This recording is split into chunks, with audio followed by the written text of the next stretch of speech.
ಇದ್ದಾರೆ, ಅವ್ರಿಗೂ ಸಹ ಸ್ವಾಗತವನ್ನು ಬಯಸ್ತಾರೆ. ರವಿಕುಮಾರ್ ಅವರು ಆಗಮಿಸುತ್ತಿದ್ದಾರೆ. ನಮ್ಮ ಎಲ್ಲ ಶಿಡ್ಲಘಟ್ಟ ತಾಲೂಕಿನ ಎಲ್ಲ ಹಿಂದೂ ಕುಲ ಬಾಂಧವರ ಪರವಾಗಿ ಸ್ವಾಗತವನ್ನು ಬಯಸ್ತಾ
ನಮಸ್ಕರಿಸ್ತಾ ಏನಿವತ್ತು ನಮ್ಮ ದೇಶದಲ್ಲಿ ಇವತ್ತು ನರೇಂದ್ರ ಮೋದಿಜಿಯವರು 3ನೇ ಬಾರಿ ಈ ದೇಶದ ಪ್ರಧಾನಮಂತ್ರಿಗಳಾಗಿ ಪ್ರಮಾಣ ವಚನ ಸ್ವೀಕಾರ ಮಾಡ್ತಾ ಇದ್ದಾರೆ. ಅದರ ಒಂದು ಮುಂದುವರೆದ ಭಾಗ ಶಿಡ್ಲಘಟ್ಟ ವಿಧಾನಸಭಾ ಕ್ಷೇತ್ರದಲ್ಲಿ ಇವತ್ತು ಶ್ರೀರಾಮಚಂದ್ರ ಮತ್ತು ಶ್ರೀ ಆಂಜನೇಯ ಸ್ವಾಮಿಯ ಒಂದು ರಥೋತ್ಸವವನ್ನು ಇವತ್ತು ಅದ್ಧೂರವಾಗಿ ಇಲ್ಲಿರ್ತಕ್ಕಂಥ ನಮ್ಮ ಬಜರಂಗ ದಳದವರು ಮತ್ತು ಹಿಂದೂ ಪರಿಷತ್ನವರು ಇವತ್ತು ಎಲ್ಲ ಸಂಘಟನೆಗಳು ಸೇರಿ ಆ ಒಂದು ರಥ ಶೋಭಾಯಾತ್ರೆಯನ್ನು ಇವತ್ತು ಪ್ರಾರಂಭ ಮಾಡಿದ್ದಾರೆ.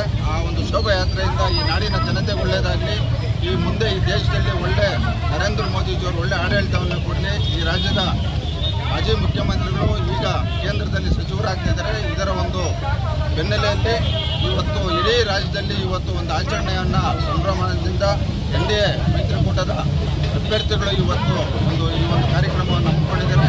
ಈ ಒಂದು ಶೋಭಾಯಾತ್ರೆಯಿಂದ ಇಡೀ ಶಿಡ್ಲಘಟ್ಟ ವಿಧಾನಸಭಾ ಕ್ಷೇತ್ರದ ಎಲ್ಲ ಮತದಾರರು ಒಳ್ಳೆಯದಾಗಲಿ, ಈ ನಾಡಿನಲ್ಲಿ ಒಳ್ಳೆ ಮಳೆ ಬೆಳೆ ಆಗಲಿ ಅಂತ ಈ ಸಂದರ್ಭದಲ್ಲಿ ಆ ಭಗವಂತನನ್ನು ನಮಸ್ಕರಿಸ್ತಾ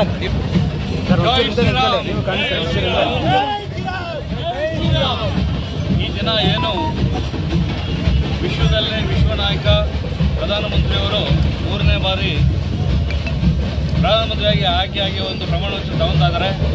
ಅದೇ ನಿಟ್ಟಿನಲ್ಲಿ ವಿಶ್ವ ನಾಯಕರಾದ ಪ್ರಧಾನಮಂತ್ರಿಯವರು ಅಯೋಧ್ಯೆಯಲ್ಲಿ ಇವತ್ತು ಶ್ರೀರಾಮನ ಪ್ರಾಣ ಪ್ರತಿಷ್ಠಾಪನೆ ಮಾಡಿರ್ತಕ್ಕಂಥ ವರ್ಷ.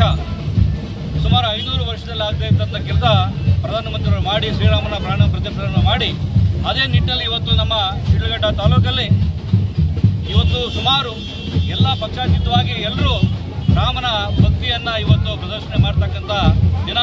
ಈ ದಿನದಿಂದ ನಮ್ಮ ಎಲ್ಲ ನಾಡಿನ ಜನಗೆ ಒಳ್ಳೆಯದಾಗಲಿ, ಶುಭ ಆಗಲಿ, ಮಳೆ ಬೆಳೆ ಚೆನ್ನಾಗಾಗಲಿ ಅಂತೇಳಿ ಹಾರೈಸ್ತೀವಿ.